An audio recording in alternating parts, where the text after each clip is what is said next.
Imagine waking up in a room you've lived in your entire life. The walls are soft, the air temperature controlled, the lights dim to a perpetual twilight that never strains your eyes. You're fed exactly what you crave at the exact moment you crave it. The floor hums faintly with warmth, and every corner radiates a familiarity so complete it feels like a second skin. There are no sharp edges here, no surprises, no demands. You are safe, you are comfortable, you are diminished. This room has no door, yet you've never tried to leave. Why would you? The outside world is all jagged cliffs and storms, unpredictable and raw. But lately a gnawing sensation claws at your ribs, a suspicion that this sanctuary is shrinking. The walls, once distant, now press close enough to feel their breath. The meals taste like ash. The warmth feels like a fever.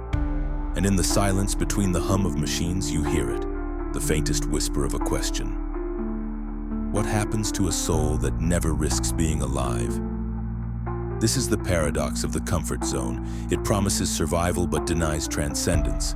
It shields you from pain but amputates your capacity for joy. Philosophers have long warred with this tension. Sartre called it bad faith. The lie we tell ourselves to avoid the terrifying freedom of existence. Jung warned that the unrisked life breeds secret psychopathologies skimmed in the shadows. Yet society sells comfort as the ultimate aspiration.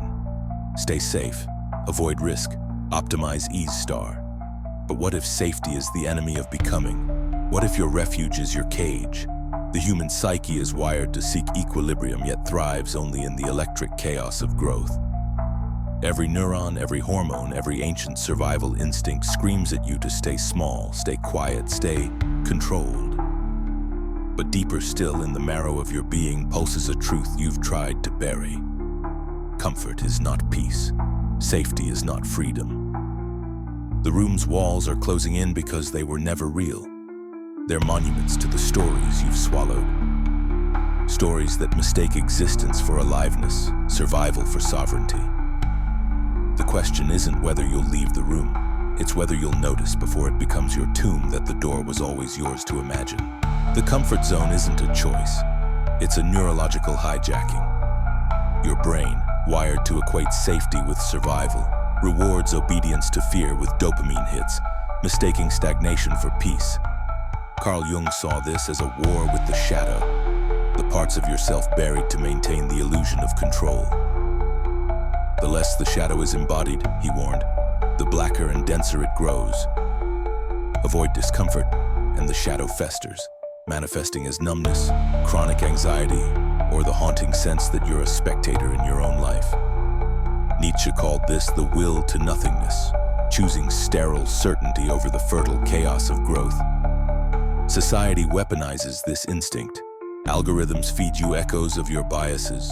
Consumerism sells numbness as self-care, and Huxley's Brave New World prophecy unfolds, a dystopia pacified by pleasure, not pain. Even biology conspires. The amygdala, that primal sentinel, treats discomfort as mortal threat, hijacking reason with cortisol until retreat feels logical. But evolution's greatest irony is this: humanity's highest achievements, art, love, innovation, require rebellion against survival instincts. Viktor Frankl, who transformed Auschwitz's horrors into existential fuel, understood: when we can't change a situation, we're challenged to change ourselves. Yet we've perverted self-care into avoidance, medicating ambition, therapizing hunger, reframing existential dread as a boundary. Schopenhauer's pendulum swings between pain and boredom, but we've invented a third state: numbness. You scroll, binge, and numb, not from weakness, but because you've been taught to fear the dark where transformation begins. The trap tightens silently. Sartre's bad faith, lying to yourself to escape freedom's burden, turns you into a character in someone else's story. The room's walls shrink because you shrink. The real danger isn't the storm outside, but the hallucination that you belong indoors. Comfort zones don't just steal time, they erase its texture. Heidegger described the leveling of time. Days blur into a featureless sludge where life moves through you, not the other way. Neuroscience confirms the damage. Synaptic pruning accelerates in static environments, severing unused neural pathways. Skills atrophy. The hippocampus, seat of memory, shrinks without novelty. You're punished biologically for stagnation, yet rewarded socially for it. This decay spreads like a virus. Parents fearing risk raise allergic children. Friends police ambition with be realistic. A well-meaning sabotage Emile Durkheim foresaw as enemy. Societal collapse when aspirations stagnate. Now we hashtag adulting to celebrate domestication, mistaking survival for living. But the gravest theft is crisis, Greek for decision. Comfort zones defer these pivotal moments, trapping you in perpetual almost pursuing the dream, almost leaving, almost speaking. Dostoevsky knew, suffering is the sole origin of consciousness. Yet we outsource suffering to pills and therapists, stranded in limbo. The lie? Comfort equals happiness. Research reveals the opposite. Those embracing discomfort report deeper fulfillment. Flow states, peak joy, occur when challenged just beyond current limits. But society conflates happiness with absence of stress, demand, risk. Result? A generation drowning in shallow pleasures while starving for meaning. The final cost, erasing your future self. Every compromise murders possibilities. Your 50-year-old self exists in potential, weeping or roaring, depending on today's choices. Kierkegaard's warning echoes. Regret is the bitterest pain because it comes too late. Rebellion begins by weaponizing fear as a compass. Nietzsche's amor fati, love of fate, means willing challenges that forge greatness. The Stoics' premeditatio malorum, premeditating evils, inoculates against comfort's paralysis. Discomfort isn't the price of growth, it's the curriculum. Provoke yourself. Frankl's logotherapy teaches meaning emerges through suffering. Start small. Reveal an uncomfortable truth in conversation. Create something mediocre and refuse to apologize. Rewire the brain. Prove vulnerability reanimates, not kills. Journal when others irritate you. Ask, when have I done this? Channel repressed traits into creation. Comfort zones thrive on division. Reintegration is revolt. Set existential deadlines. Write 2 eulogies, one for your current life, one for your potential life. The gap is your rebellion blueprint. Break the brainwashing. When reaching for your phone, practice a scary skill instead. Speak a language, draw. Shatter autopilot. Weekly, alter a fundamental pattern. Sleep opposite. Eat breakfast for dinner. Reclaim neuroplasticity. Imagine your future self watching you choose comfort. Which is worse, temporary pain or their eternal disappointment? As Kafka wrote, a cage went in search of a bird. You hold the key.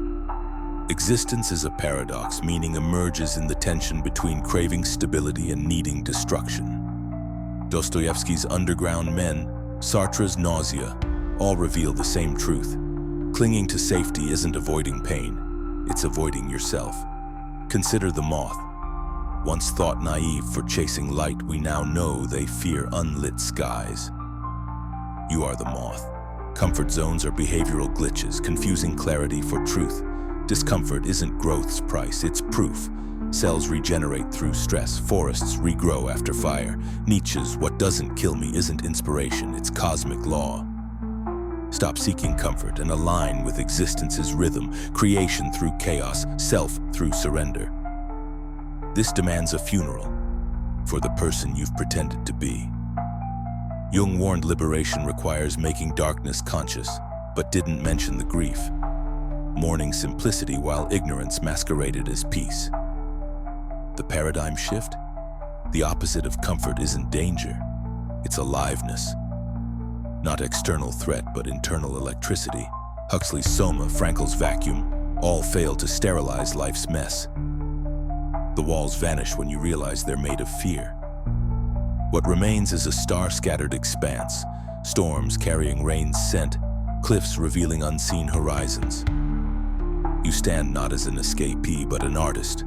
Every risk, every defiance prepares you to paint existence in colors yet invented. You were never meant to be safe. You were meant to be alive. Now, what will you do with this truth?